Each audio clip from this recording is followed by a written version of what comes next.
Bismillahirrahmanirrahim. Assalamualaikum warahmatullahi wabarakatuh. Halo teman-teman semuanya, semoga kita selalu dalam lindungan Allah dan diberikan kesehatan. Pada kesempatan kali ini, yang bertepatan dengan hari cuti bersama menjelang Lebaran, kita akan membahas sesuatu yang sangat dekat dengan kita, yaitu mudik. Namun, pernahkah kita berpikir lebih dalam mengenai makna di balik mudik ini? Apakah hanya sekedar pulang kampung atau ada hikmah yang bisa kita ambil? Berbicara soal mudik, kita sering merasa rindu dengan kampung halaman, tempat kita dibesarkan, bertemu keluarga, dan mengingat masa kecil. Hal ini wajar karena secara fitrah manusia memiliki rasa nostalgia terhadap tempat asalnya. Namun lebih dari itu, kita seharusnya merindukan kampung akhirat. Tempat kembali yang sesungguhnya. Dunia ini hanyalah tempat singgah sehingga kehidupan abadi kita ada di akhirat. Dalam Quran surat Al-Qasas ayat 85, Allah berfirman, Bismillahirrahmanirrahim. Innalladzi farada 'alaikal Qur'ana raddika ila ma'ad.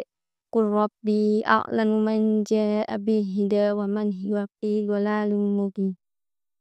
Sesungguhnya Allah yang mewajibkan engkau Nabi Muhammad untuk menyampaikan dan berpegang teguh pada Al-Quran benar-benar akan mengembalikanmu ke tempat teman.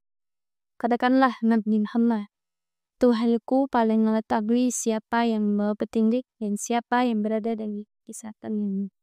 Quran surat Al-Qasas ayat 80. Ayat ini turun saat Rasulullah SAW perjalanan hijrah menuju Madinah. Dan Allah menjanjikan bahwa beliau akan kembali ke kampung halamannya, yaitu kota Mekah. Menjadi isyarat bahwa setiap perjalanan menuju tujuan baik secara fisik maupun secara spiritual. Mudik juga bisa dimaknai sebagai nikmat kebebasan mereka. Muhammad Quraisy Shihab dalam menafsirkan taqallubal ladzina kafaru fil bilad menyebutkan bahwa kebebasan bergerak mengharuskan adanya kemampuan fisik dan materi.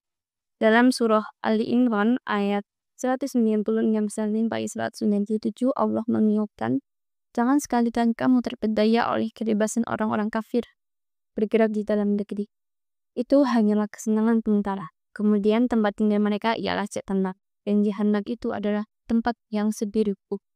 Artinya, perjalanan dunia ini hanyalah sementara, dengan sampai kita terjebak dalam senang di saat hingga melupakan tujuan sejati, yaitu kembali kepada Allah dengan keadaan lebih baik.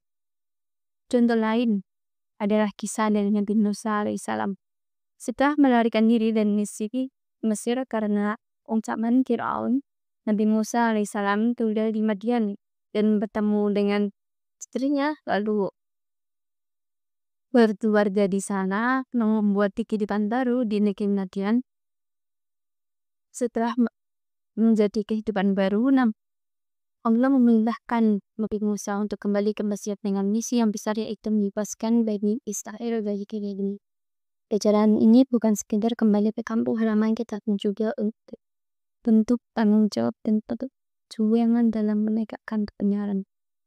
Dari semula, kita belajar bahwa mudik bukan hanya perjalanan fisik, tapi juga perjalanan spiritual.